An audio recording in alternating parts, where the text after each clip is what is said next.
an investor and a part of We Mentor AI.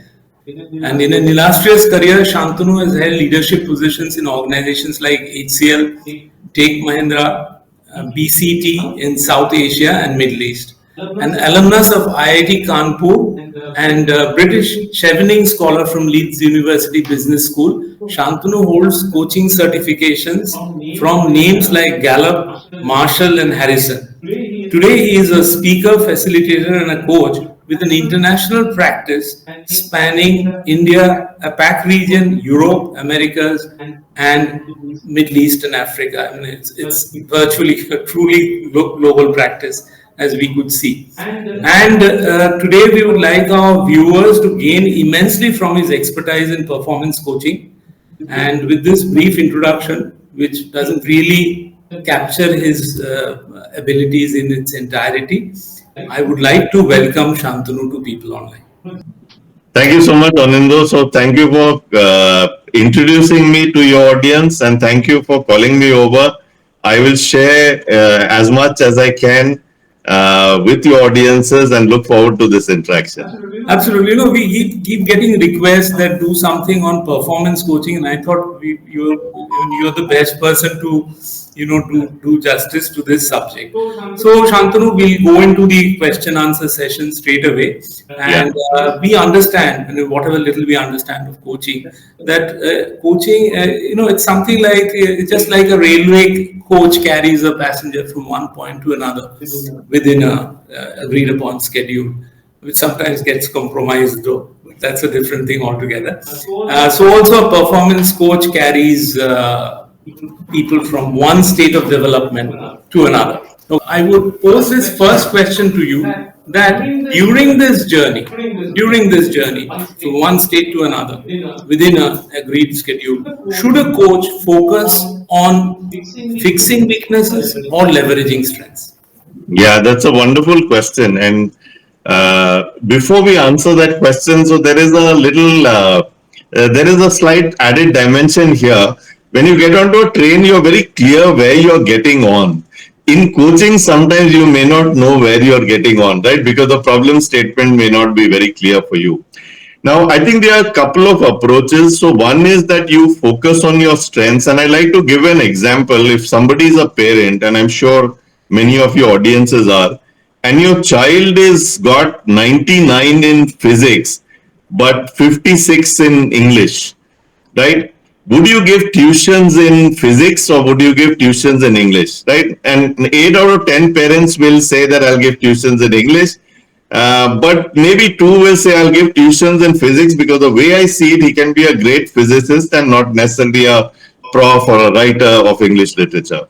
So both the approaches work. The strengths part of it is a very positive way of looking at things, and it brings about a lot of energy in the coaching process, and it brings about a lot of transparency. For example, if I'm coaching, Anindo, and I list down 5 strengths of Anindo is not really, he's floating that information to his family, to his stakeholders, that these are my 5 strengths. But if I say these are your 5 weaknesses, Anindo may just, be a little bit. So I'm a big fan of this strengths approach.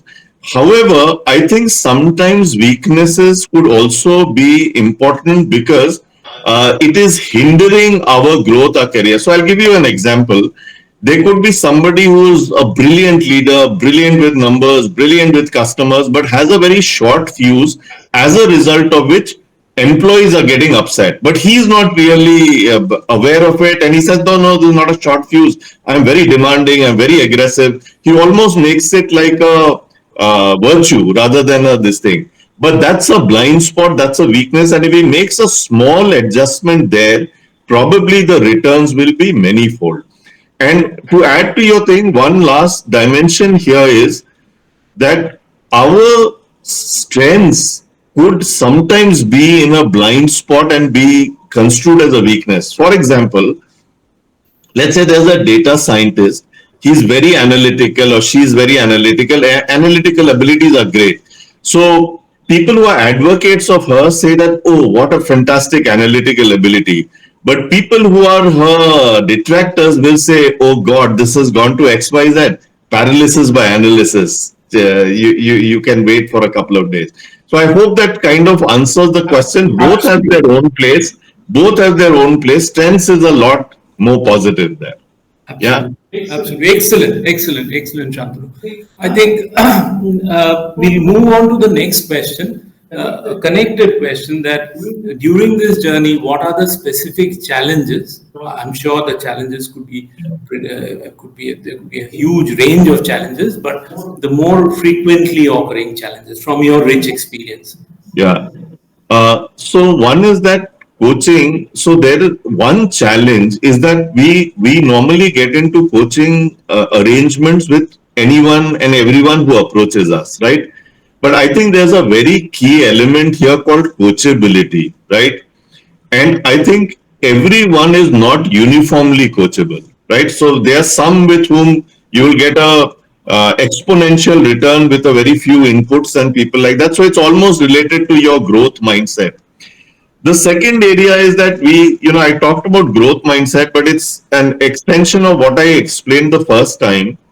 Some of us may feel that I grew because of my aggression and refuse to accept that that's a limiting factor, right? So that's again, and no matter however I'm saying that this is what your assessment is saying, this is what your stakeholders are saying, he's saying no, that's not true, right? So one part is the acceptance, and what I normally do, Anando, is that if you go through a 4 or 5 session coaching journey, I don't push the stakeholder feedback or the assessment results immediately. Let's say there are four, and he says, I agree with two and I don't agree with the other two. Let it be, right? Let it be. You stay on with the two. And as the trust improves, as the chemistry improves, as it improves, the person will normally come back to those two where he says, he said that what you're saying has a little bit of merit. So I was coaching a guy yesterday, a gentleman yesterday, and this was from somewhere two and a half hours kind of time zone away from us. Uh, and so somewhere at half an hour moment, he said, I don't have any other problem. Okay. Then when we continued talking, 10 minutes later, just 10 minutes before the coaching call, he says, I have one major problem which I want help on. How do I network more? Right now, there you are. So it came up, right? He was in denial mode. The third thing I think which is important is that we look at coaching 1, 2, 3, but what happens between the coaching session, those nudges. So you may have given some reading material, you may have said, so that the third call doesn't get initialized. There has to be something beyond the second call that has happened. So I think what happens between the coaches, those nudges, either they can be systemic or they can be induced by the coach. Those nudges and what the coachee does, these are important. And I felt that a lot of journeys don't catch that momentum because it's not just about the coach, it's about the coachee as well. Both have to be equally invested. Absolutely. I think wonderful. Once again, Shantanu, these are practical things, and what I appreciated most is you did not put it on the coachee, saying that an assignment is given and he didn't do it in between the two sessions. Session 2 and 3. You didn't put the blame on him. Rather, you said that I should have nudged him. Because he's got a lot of work, for him, his 9 to 5 or BAU work is what takes priority. Absolutely. Now we go to the third question between Gallup and Marshall Goldsmith schools. What is the like? How do they compare? I won't say how they're different. Just your view in terms of how the two schools compare. Yeah. So both are fantastic products, right? So Gallup is focused a lot on strengths. Uh, Marshall Goldsmith is very focused on how the stakeholder views you, right? And the stakeholder is part of the coaching journey. So, which means that if I'm coaching a Ramesh Rao somewhere, Ramesh's boss, Ramesh's reportees, Ramesh's colleagues are all part of the coaching process. Now, I think what Marshall Goldsmith does very well is that uncover the blind spots, right? So you ask me that, Shantanu, are you a good dad? And I say, no, I'm terrific, top of the notch, 9.5 on 10. You ask my kids, is Shantanu a good dad? They say, what did he say? And you say that he said 9.5. They said, okay, did he? Right? Now, there that stakeholder feedback comes in very important. As I think as we grow more and more senior, how the board perceives us, how the senior management perceives us, that is extremely important, right? So it could be a case of a promotion where somebody says he's good, but he's not very participative in meetings, right? And that stakeholder feedback kind of derails my career a little bit, right? So I think both are strong. And one thing which is sometimes not understood is that you could use both together. You could use the strengths and say that these are the strengths, and somebody says that I include everyone in this thing, but the stakeholder says because he includes everyone he doesn't take decisions on time, right? So you get the stakeholder view is very important. Now we'll go to question number 4. You have conducted many coaching sessions. Now I'm sure there would be a few you still remember today. There would be some happenings very live in your memory even today. So would you like to share one such experience? So one is that I enjoy these sessions and I kind of really appreciate what the participant brings on the table, and there's a lot of learning which happens from the participant for me as well, right? So that's a underlying statement. So there's this person I was working with, and he works in a sort of in the apparels fashion industry, right? And I think one of the challenges with not only he, but all of them have, and I think Anando, you and I would have also had this challenge as a manager, that if someone comes to us with a problem, our DNA as managers is hardwired to find a solution, right? Somebody comes to you as a problem, we say, why don't you do this, right? Now, this guy sort of, it was tough to bring him to realize that by actually giving him solutions, you are thwarting his growth. But one of the things which he said at the end of 4 sessions, he said, I said, what has changed? And he said that I don't advise anymore. So if somebody comes to me with a problem, I say that what should you do? And that's almost like your coaching ICF Grow model, right? The options are coming from that place. So I think this was one area where the person says, and it's a very tough DNA to change because our DNA is always as a manager to give solutions. And this is to ask the right questions and provoke the right solutions. The second area the second person I remember, and this was a lady, and she was working in MNC, BFSI, that kind of environment.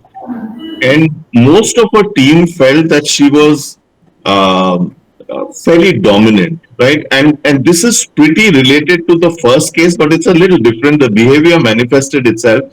So if Onindo is reporting to her and Onindo says this has happened, she is hardwired to comment something on what that is happening. Okay, and I think she had a teenage kid also. The teenage kid kind of says that I'm just telling you for information. I don't want your input. So over a period of time, she kind of held back from giving those opinions, and she found that she actually created a much safer zone. People were speaking better. She became a better leader, and maybe I don't know, maybe a better parent as well. So these are two that strike out tremendously for me.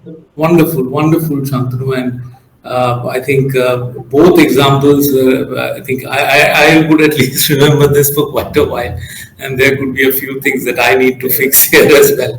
Okay, now we'll go to the last question. See, I said that there were queries on coaching. People wanted inputs and wanted a session to be done. Now, there is a growing acceptability of coaching as a training, as a developmental intervention. And there are many HR and business professionals who would like to get into coaching. Okay, any advice for them? I think, Anando, you will also agree with me. I think the first thing is that do you really want to get into that passionately? Do you want to help people passionately? So if the passion is not there, because there is a typical curve by which you are known in the market and you'll get assignments. So one part is the real passion that should be there. The second part is that I think coaching is largely behavioral, which is the underlying layer, is below the iceberg layer. but above the iceberg is the performance, right? So which means that if a salesperson is having something holding back behavioral, ultimately the organization is going to ask that what is happening. We have coached him, but what about the numbers? Or if he's an operations guy, what about the efficiency and so on? So I think every coach should make some effort. The coach, I understand, is a master in the behavioral aspects, right? But should make certain efforts to understand the customers, the coach's domain. You needn't be an expert, but read a lot. And I'll give you one example. There was this guy who came to me and said that, so we said, what do you want to do? And he was not finding time for transformational initiative in the 9 to 5 BAU rut. And he said that there are too many Jira tickets for me to worry about. Now, if I was not from an IT background, it doesn't matter. My next question would have been, what is a Jira ticket, right? But because I knew Jira tickets, I think somewhere the rapport building or the faith building or the credibility building happens a little faster, right? And each of us can pick up industry domains just by a little bit of reading. You need not have worked on it. So I think that passion and a little bit of behavioral and industry combination should be there. A lot of people argue with me on that, saying that it's all behavioral, but I do feel that there is a little bit of connection with what the person does. Absolutely. So, two important things. I think you have summed it up also, but I'm just restating it for the benefit of all our viewers. So, point number one, we need to really check whether we have it inside us, that burning desire to help others. And number two, whether we are willing to learn new domains, right? Yeah. And because unless and until we've got a toehold on the domain, it will be very difficult for us to be effective in our coaching Yes. efforts. Yes. Yes. Okay, Yes. Shantanu, thank you so very much for your time, and I'm sure our viewers would really benefit. And the way you answer the 5 questions, but I think all your answers were thought provoking. We hope to bring you over maybe some other day, and we could either extend this session, or looking at your huge repertoire, I think we can pick up other subjects as well. Thank you once again. Arvind, it's a pleasure being with you, and it's a pleasure continuing to work with you. Always a pleasure. Thank you so much.